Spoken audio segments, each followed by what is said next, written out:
Hi, welcome to this edition of How To Q. I am in the middle of a closet. I'm about to paint it. I need to protect some of the things in here, so I need to hang plastic from the ceiling.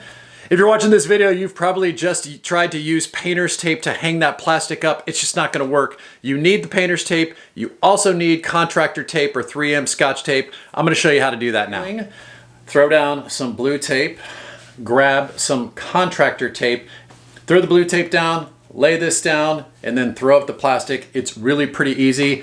And one quick tip, when you are attaching the Scotch tape or contractor's tape to that blue tape, just basically seal half of it to the ceiling. So you've got a little bit of a flap, and you're just gonna throw that plastic up against that flap, and it's gonna go really quickly. It goes without saying, try and get the lightest plastic you can. 0.3 is a great weight. The higher the number, the heavier the plastic. So go with 0.3 and you'll have no issues at all. Hope this helps you with your project. All the details for this are down in the description. If this helped you, or if you got better techniques, throw that down in the comments. Consider subscribing, and here's some other videos to check out. That's it for this edition of How To Q. We'll see you next time.